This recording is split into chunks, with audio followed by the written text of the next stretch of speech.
अस्सलाम वालेकुम, welcome to scholar take. आज की इस वीडियो में आपको सिखाऊंगा कैसे न्यूमेरिक रो का इस्तेमाल किया जाता है। टाइपिंग ट्रेनिंग की इस क्लास में आप पहले 7 क्लासेस देख चुके हैं। अगर तो आपने उन लेक्चर्स को अभी तक नहीं देखा तो पहले उनको कंप्लीट वॉच करें, उन पे प्रैक्टिस करें और फिर आज की इस वीडियो पे आप प्रैक्टिस कर सकते हैं। तो आज मैं आपको सिखाऊंगा कि कैसे हम न्यूमेरिक रो का इस्तेमाल कर सकते हैं। इससे पहले मैंने आपको होम रो के बारे में बताया था, उसके बाद मैंने आपको अपर रो के बारे में बताया और उसके बाद मैंने आपको बॉटम रो के बारे में बताया।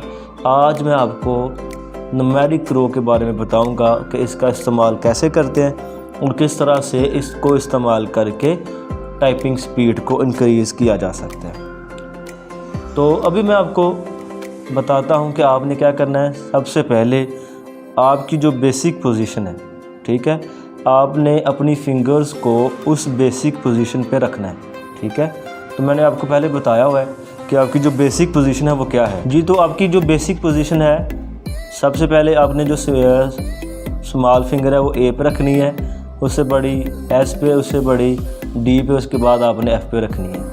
फिर आपने क्या करना है, जी और एच को छोड़ देना, खाली जे के एल, और उसके बाद क्या करना है, आपने सेमी कॉलन पे रखनी है और ये जो थंब है आपने स्पेस बटन पे रखना है। अब हमने अपनी बेसिक पोजीशन पे रहते हुए, होम रो पे रहते हुए हमने किस तरह से यूज़ करना है न्यूमेरिक फिंगर्स बटन्स को या न्यूमेरिक कीज़ को, आज मैंने आपको उनके बारे में सिखाना है। तो सबसे पहले आपने इस्तेमाल करना है 1 से।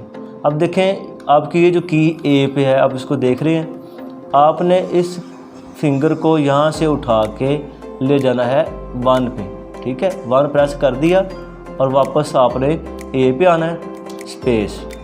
उसके बाद आपने क्या करना है, अपनी जो फिंगर ये वाली है जो एस पे है, इसको उठाना है, यहाँ से 2 पे जाना है, 2 प्रेस कर दिया, वापस एस पे और स्पेस। इसके बाद आपने क्या करना है, जो आपकी फिंगर है डी पे, इसको यहाँ से उठाएं, 3 पे ले जाएं, 3 प्रेस करें, वापस डी पे आएँ, स्पेस। इसके बाद आपने क्या करना है, ये जो आपकी फिंगर है एफ़ पे, आपने इसको यहाँ से उठाना है और आपने चले जाना है 4 पे, 4 प्रेस किया, स्पेस। और उसके बाद आप इसी फिंगर को दोबारा उठाएंगे और ले जाएं कहाँ पे, 5 पे, और वापस एफ़ पे आ जाएं, स्पेस।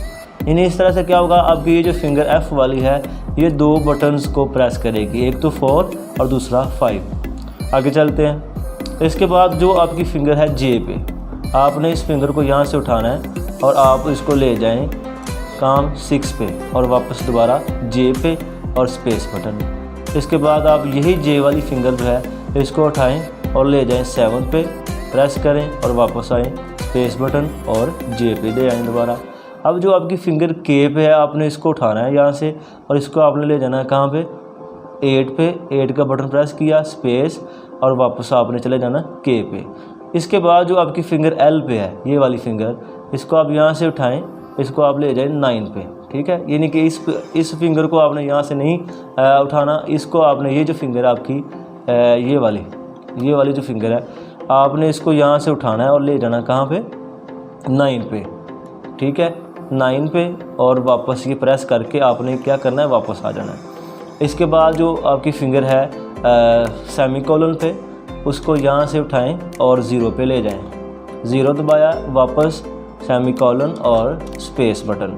इस तरह से करके आपने इन सभी न्यूमेरिक कीज़ को इस्तेमाल करना है और आपकी जो बेसिक पोजीशन है इसको आपने नहीं छोड़ना।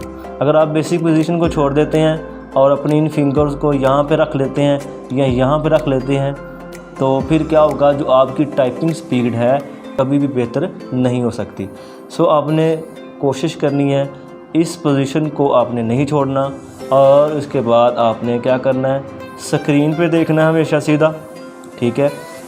आपने कीबोर्ड की तरफ नहीं देखना और उसके बाद आपने जो भी टाइप करना है उसको आपने बार बार कोशिश करनी है, 1 दफ़ा, 2 दफ़ा, 3 दफ़ा, इवन दो आप इसको 10 दफ़ा, 100 दफ़ा भी करें, लेकिन ये है कि आपकी जितना आप प्रैक्टिस करेंगे क्या होगा, आपकी स्पीड जो है उतनी ज़्यादा। प्रैक्टिस मेक्स मैन परफेक्ट, कि जितना इंसान प्रैक्टिस करता है उसमें उतनी ही ज़्यादा क्वालिटीज़ उसमें उतनी ही ज़्यादा खूबियाँ, वो उतना ही ज़्यादा अपने आप को परफेक्ट करता है। सो आपने क्या करना है, इस चीज़ को कभी नहीं छोड़ना।